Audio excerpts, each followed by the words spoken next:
in a place that most people don't see, and that's the boardroom of the Moose Jaw Police Service. And I've got Constable Sean Mole today talking about the crime prevention unit and also the programs that are offered there. And I think you're going to find the session pretty interesting when you realize it's a 3-member group and they do an awful lot of things. So Sean. Thanks for having me. This is exciting. Get to talk about some of the things our unit does, so I'm glad to be here. Well, there's so many things that the unit is responsible for. Now, of course, you have Cliff Freilich is your boss, and right. He looks after you. You bet. And your cohort in crime. Right. He does a good job at that, too. And also we have Constable Landon Droje, who is just a new addition to our unit, so now we total 3. So just more of us to move forward and get stuff done in the community. So I think that's a part of the attitude of the Moose Jaw Police Service, to be proactive in the policing. And one of the ways that you can do that is to contact people at a younger age, and also let them realize that policemen are people and they have likes and dislikes, and some of the programs and policies that are out there. Yeah, so you bet. Absolutely, and one of those examples is our positive ticketing, and I think that's getting out there, and a lot of people know about that initiative now. And essentially, what that is we're trying to build strong relationships with our youth, right? And unfortunately, sometimes we meet our teenagers and our younger folks in negative situations. So sometimes we go to a house party that's gotten out of control, and we're asking everybody to leave, or we go to an incident where mom and dad are fighting, and it's something that we have to help out with. So this just gives us a chance to meet with our younger people before that. So if we see them out on the street and they're using the crosswalk, or they're doing something positive, wearing their seatbelt, for example, we're going to take... And not talking on their cell phone, exactly. We're going to take that extra time to stop that individual and say, hey, we appreciate you wearing your seatbelt. We appreciate you using the crosswalk. Therefore, we're going to reward you with something. So here's a free breadsticks, 3 cheese breadsticks. And that's just us to say to you that good job, right?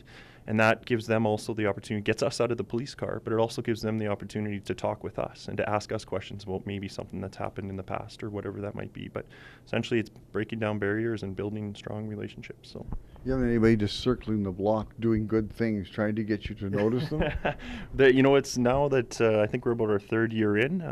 They know that we're out there and we're doing it. So absolutely, sometimes they make a little extra effort, which is good. So. Now, of course, one of the big aspects of your duties is the in-school program, and that's what your group grew from. Is we used to have one person who would go around and do presentations on a once every 5 months or something basis. Right. But now it's a little different. Yeah, absolutely. And I think there's 21 schools in the city, so huge task, right?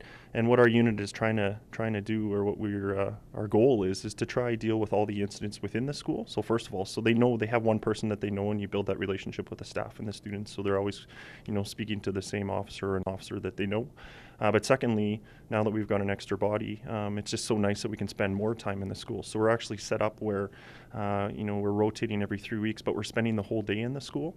And, we get to do the presentations in the school, whether that's drug awareness or alcohol talks or bullying, which is a big one that we do. But now we get to spend the whole day in there, and the students, from speaking with you, they're like, the police service are in the school all the time now, it seems like. Yeah. So, their perception is that we're there a lot, but, we're there once every 3 weeks, but it's obviously making a difference. So And they look forward to the visits as opposed to, geez, the cops run, And that's exactly it. Like the first week I was there, it's like, why are the cops here? Or why are the police officers here? But now it's like, hey, how's it going?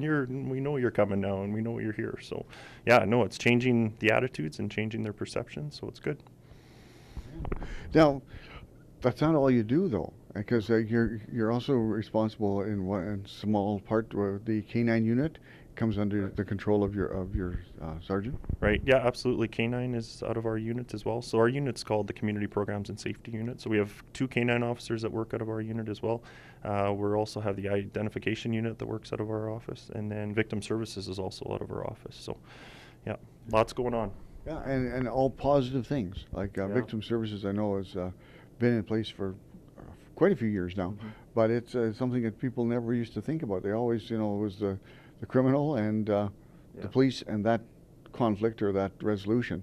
But sometimes the people who had been assaulted or been robbed, they didn't have a voice or an advocate for them. Absolutely. Yeah, no, and that's what Victim Services does. It's all volunteer, so the girls that we have there are amazing, and they help people through the court process, and they help people with those tough times in their life kind of thing. So, yeah.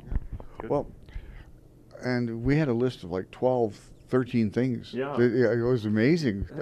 So we've tucked off like 2 or 3 of them. Maybe. So, yeah. So what's next? Well, we just started. The Citizens Police Academy hasn't been around for a while, and we just actually have brought that back. So we did it last year. We did it for our wives because there's been lots of new members that have come on board with the Moose Jaw Police Service. So we did it for our wives to give them a sense of what we do. But now we've just opened it up to transitions to employment, and we've got a group of 9 or 10 students there that we're meeting with for the next six weeks, and we're going to cover off different topics for them to kind of give them an idea on what we do and why we do it. And we're hoping that we can learn something from them and they can learn something from us. And we're going in there for the next 6 weeks, and we're going to do the last couple of sessions that we just did. We did a tour of the police station.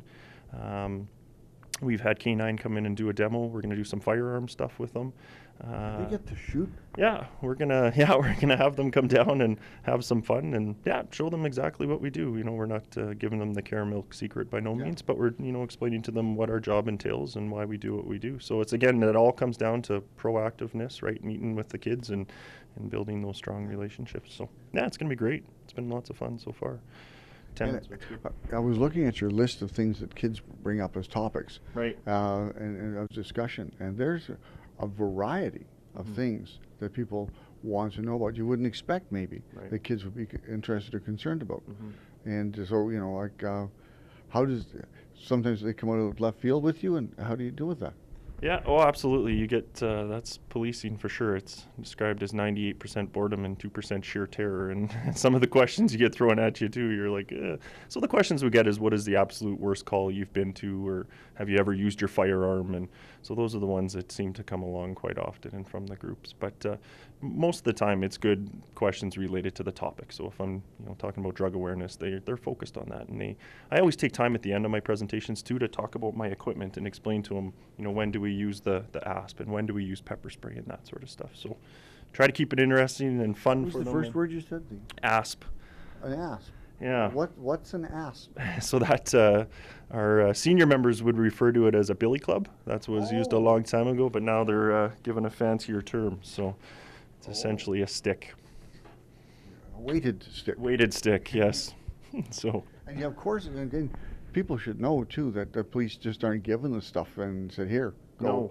No. There's a continual process of updating and recurring training to keep our police force as current as possible. So if you go to the armories, about every 3 months or so, there's guys in there doing training. Yeah, you bet. No, it's ongoing training all the time. We have to be good at what we do. So, because quite often we have to make a decision in a second, and it could be criticized for years. So, no, the training is there for us, and it's important. And we do spend time on everything from our firearms to self-defense to, you bet, to make sure we're on top of it. So.